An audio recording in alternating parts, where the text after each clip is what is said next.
அறிவார்ந்த என் தமிழ் தம்பி தங்கைகள் புரிஞ்சுக்கணும்.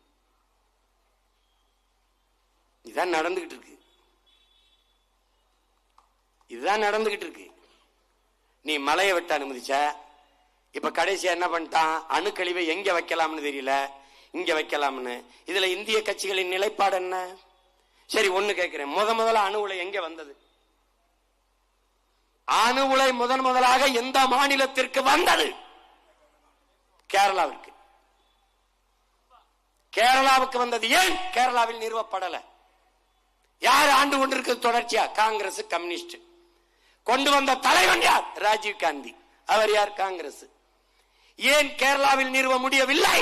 அந்த மண்ணை ஆளுகிற மகன் சொல்லுகிறான், நான் வெளிச்சத்தை வாழ்வதை வெளிச்சத்தில் வாழ்வதை விடவும் உயிரோட வாழ்வது முக்கியம், எடுத்துட்டு போன்ட்டான். அப்ப எங்க வருது? அப்படியே இங்க வருது. எங்க வருது? இடிந்த கரைக்கு வருது. இங்கே அணு உலையை வாய்த்தே ஆக வேண்டும் என்று சொன்னவர்கள் யார்? அங்கே வேண்டாம் என்று சொன்ன காங்கிரஸ், அங்கே வேண்டாம் என்று சொன்ன கம்யூனிஸ்ட். எவனாவது மறுக்கிறியா? இங்க கம்யூனிஸ்ட் நிறைய இருப்பிய. நீங்க எல்லாம் காங்கிரஸ் கட்சியினுடைய சொந்தக்காரங்க தானே? விஜய் வசந்த் சித்தப்பா பெரியப்பா மைங்க தானப்பா நீங்கெல்லாம்? சொல்லுப்பா. இந்த அணு உலையை நிறுவ வேண்டும் என்று போராடியவர்கள் யார்? யார்? எப்படி? அவன் மண்ணுல. சரி, தமிழ்நாட்டுக்குள் எத்தனை தேசிய நெடுஞ்சாலை இருக்கு? கேரளாவில் எத்தனை இருக்கு? அவன் என்ன சொல்றான்? நீ வருவ, மரத்தை வெட்டுவ, ரோட போடுவ, ஒரு கட்டையை குறுக்க போடுவ, காசு வசூலிப்ப, ரோடு காணும்.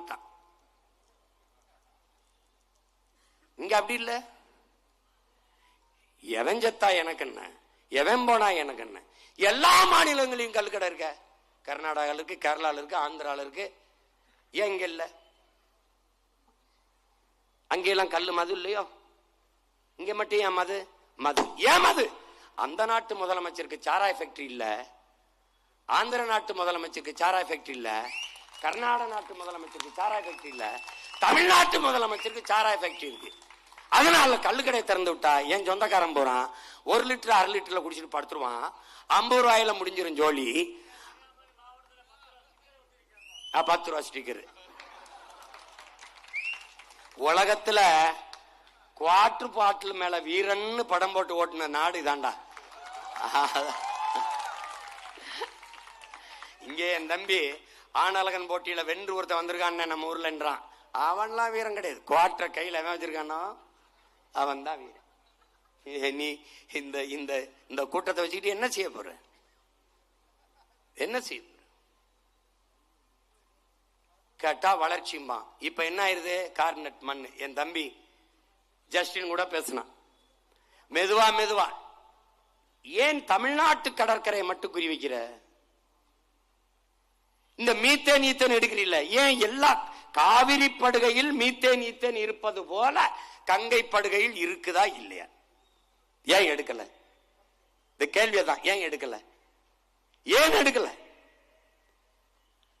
ஆனா கேட்க ஆள் இருக்கு. இங்க நாதியற்று இருக்கும். இந்த மீத்தேன் ஈத்தேன் எடுப்பது, இந்த மீத்தேன் ஈத்தேன் எடுக்காம என்ன செய்வாய் சீமான்? இந்த எரிகாற்றுக்கு, இந்த கேஸ் சிலிண்டருக்கு என்ன பண்ணுவ?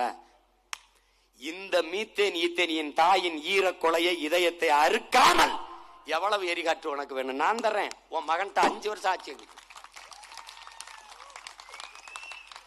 ஆடு மாட்டு கழிவு, மக்கியம், இலைதலை கழிவு, மனித கழிவில் இருந்து எவ்வளவு வேண்டுமானாலும் பயோகேஸ் தயாரிச்சுக்க முடியும். ஒரே ஒரு முறை இந்த மகன்கிட்ட அதிகாரத்தை கொடு. என் பூமி தாயின் ஈரக்கொலையை நான் தொட்டன்னா பாரு, எவ்வளவு உனக்கு கேஸ் சிலிண்டர் வேணும்? நான் தர்றேன், நான் தர்றேன். இந்த நெய்வேலியில என் நிலத்தை அறுத்து 65,000 ஏக்கரை ஆக்கிரமிச்சு வச்சிருக்க. பழுப்பு நிலக்கரியில மின்சாரம். அதை விட்டா உனக்கு வழி இல்லையா? போரின் பேரழிவுக்கு பிறகு கூட அங்கே மக்களை குடியேற்ற முடியும். ஆனால் மீத்தேன் ஈத்தேன் எடுத்த நிலத்தில், நிலக்கரி எடுத்த நிலத்தில், அணு உலை வெடிச்ச நிலத்தில் மறுபடி மக்களை குடியேற்ற முடியாது. 66 ஏக்கர் முடிஞ்சது. அப்ப மின்சாரத்துக்கு என்ன? காற்றாலை, சூரிய ஒளி, கடல் அலை, இயற்கைக்கு எந்த இடையூறும் இல்லாது, சூழியலுக்கு எந்த கேடும் இல்லாத காற்றாலை மின்சாரம், கடல் அலை மின்சாரம், சூரிய ஒளி மின்சாரம் இருக்கிறதே. ஏன் அங்க வரல? ஏன் தீர்ந்து விடுகிற இந்த வளங்களை கட்டிப்பிடித்துக் கொண்டு அழுகிறாய்? பேராபத்தை தருகிற இந்த அணு உலை அனல் மின்சாரத்தை கட்டிப்பிடித்துக் கொண்டு அழுகிறாய் ஏன்? மாற்று இருக்கிறதை பிறகு எதற்கு வர மறுக்கிறாய்? உனக்கு என்ன பிரச்சனை? என்ன பிரச்சனை? அணு உலையை அரசு வைத்துக் கொள்ளும், அனல் மின்சாரத்தை அரசு வைத்துக் கொள்ளும். ஆனால் சூரியனுக்கு எந்த கேடும் இல்லாத காற்றாலை மின்சாரத்தையும் சூரிய ஒளி மின்சாரத்தையும் தனியாருக்கு தயாரிக்க கொடுக்கும் என்றால் இவன் யாருக்கானவன்? யாருக்கானவர்கள்? கடைசி இங்க வந்து கார்நட்டு மண் அள்ளி நான் அள்ளி கொண்டு போய் அந்த தாதுவை எடுத்துட்டு திருப்பி மண்ணை கொண்டாந்து கொட்டுவேன். ஏன் கொட்டுறாது? அவன் தலையில கொட்டிக்க. எனக்கு எதுக்கு? எனக்கு எதுக்கு? கதிர்வீச்சு அங்க இருக்கு, அது தெரியுது. இதுவரைக்கும் எனக்கு எந்த பிரச்சனையும் இல்லையே. நீ அதை தோண்டி 10 அடி 12 அடி 13 அடிக்கு தோண்டும் போது அந்த கதிர்வீச்சின் தாக்கம் என்ன பண்ண? நீ மண்ணை அள்ளிட்டு போவ, அது பல லட்சம் கோடிகளுக்கு போவோம். அங்க போய் வியாபாரம் பண்ணுவ. சாவதியார் நான் பல கிராமங்கள் பலியாகி போகும். இதை பற்றி பாரதிய ஜனதா கட்சியின் கருத்து, காங்கிரஸ் கட்சியின் கருத்து, திராவிட மாடல் திருவாளர்களின் கருத்து. எங்க இருக்கு திராவிட மாடல்? திருன்னு முடிச்சுக்கிட்டு எங்கேயாவது தெரியும்.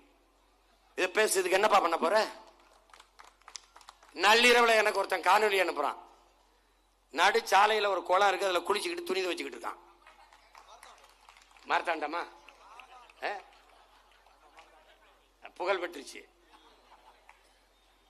நீங்க தானப்பா நீரை சேமிக்க சொன்னீங்க, அதெல்லாம் இந்த இடத்துல சேமிச்சு வச்சிருக்கோம்ன்றான். நீங்க கார் இதெல்லாம் தொடச்சு தண்ணி விட்டு கழுவி சர்வீஸ் பண்ணுவே இல்லை, வேணாம் ரோட்ல ஓட்டி போங்க, அதுவே சர்வீஸ் பண்ணி விட்டுருங்கிறான் தண்ணிக்குள்ள. மனோ தங்கராஜா அவர் நம்ம அண்ணாச்சி பாவம், பால் வியாபாரம் படுத்துருச்சு, ஒண்ணும் பண்ண முடியாது. அவருக்கும் சேர்த்து என் தம்பி சொல்ற மாதிரி அவருக்கும் சேர்த்து இந்த தம்பி தான் போறான். அவரை விடுங்க, அது பரிதாபங்களை போய் ஒன்னும் சொல்ல முடியாது.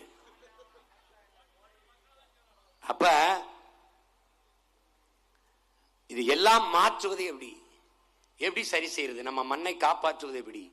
நீங்கள் கோடி கோடியாக பணம் வைத்திருக்கலாம், நீங்க வங்கியிலே பல ஆயிரம் ரூபாயை சேர்த்து வைக்கலாம், பல லட்சங்களை உங்கள் பிள்ளைகளுக்கு போட்டு வைக்கலாம். வங்கி வட்டி தரும், சாப்பிட ரொட்டி தருமாங்கிற கேள்வியை நீங்கள் கேட்கணும். நல்லா கவனிச்சுக்கணும்.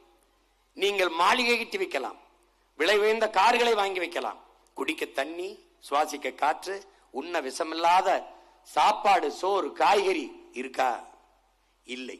அப்ப எதை வைத்து விட்டு போகிறீர்கள் உங்கள் பிள்ளைகளுக்கு? நோயவா, நச்சு காற்றையா, விஷ தண்ணீரையா? எதை விட்டு விட்டு போகிறீர்கள்? படிக்க கல்வி உண்டா? படித்தால் வேலை உண்டா? வேலை பார்த்தால் சம்பளம் உண்டா? என் தம்பி செந்தில் சொன்னா பாருங்க, பல ஆயிரக்கணக்கான ஆசிரியர்களுக்கு சம்பளம் கொடுக்கல, பல அரசு மருத்துவமனைகள் மருத்துவர்களை இட்டு நிரப்பல, காலி பணியிடங்கள், காசு இல்ல. ஆனால் அப்பாவுக்கு சமாதி 200 கோடி.